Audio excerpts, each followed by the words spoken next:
ಇನ್ನು ಮುಂದೆ ನಿಮ್ಮ ನೆಚ್ಚಿನ ಧಾರಾವಾಹಿಗಳ ಫುಲ್ ಎಪಿಸೋಡ್ಗಳು ಸನ್ ನೆಕ್ಸ್ಟ್ ಆಪ್ನಲ್ಲಿ ಮಾತ್ರ. ಅದಕ್ಕೆ ನೀವು ನಿಮ್ ಬಗ್ಗೆ ನನಗೆ ತುಂಬಾ ರೆಸ್ಪೆಕ್ಟ್ ಇದೆ, ಅದನ್ನ ಹಾಳು ಮಾಡ್ಕೋಬೇಡಿ.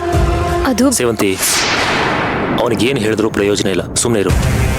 ಇಲ್ಲ ಅರ್ಜುನ್ ಸರ್, ಇದು ಈಗಲೇ ಕ್ಲಾರಿಫೈ ಆಗಬೇಕು, ಇಲ್ಲ ಅಂದ್ರೆ ಸುಳ್ಳು ಸತ್ಯ ಆಗಿ ಹೋಗುತ್ತೆ.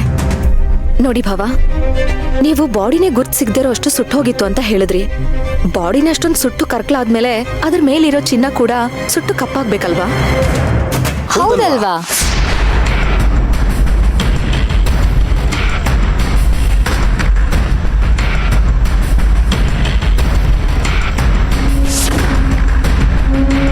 ಭಾವ, ಒಡವೆ ಕಪ್ಪಾಗಿಲ್ಲ ಅಂತಂದ್ರೆ ಏನರ್ಥ?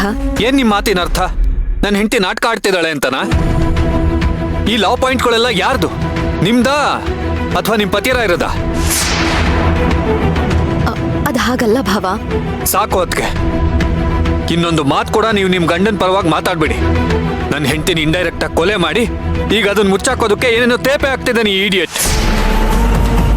ಭಾವ, ನನ್ ಗಂಡ ಯಾವ ಕೊಲೆನೂ ಮಾಡಿಲ್ಲ, ಸುಮ್ನೆ ಕೊಲೆಗಾರ ಅಂತ ಎಲ್ಲ ಹೇಳ್ಬೇಡಿ.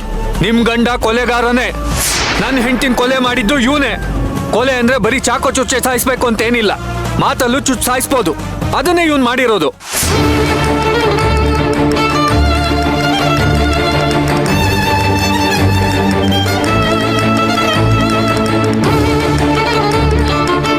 ನನಗ್ ಬರ್ತಿರೋ ಕೋಪಕ್ಕೆ ಇವನೇನಾದ್ರೂ ನಿಮ್ ಗಂಡ ಆಗದೆ ಇದ್ದಿದ್ರೆ ಇಲ್ಲೇ ಸಾಯಿಸ್ಬಿಡ್ತಿದ್ದೆ.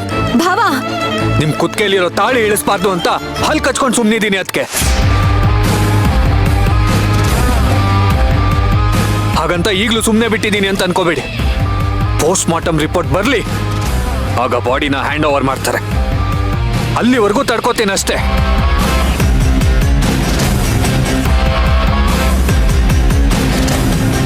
ಆಮೇಲೆ ಜೈಲಿಗೆ ಕಳ್ಸ್ತೀನಿ ಇವನ್ನ. ಹಾಗೆ ಬಿಟ್ರೆ ನನ್ನ ಹೆಂಡತಿಗೆ ನಾನು ಮೋಸ ಮಾಡ್ದಾಗೆ. ಯಾಕೋ ಹಿಂಗ್ ಮಾತಾಡ್ತಿದ್ಯಾ?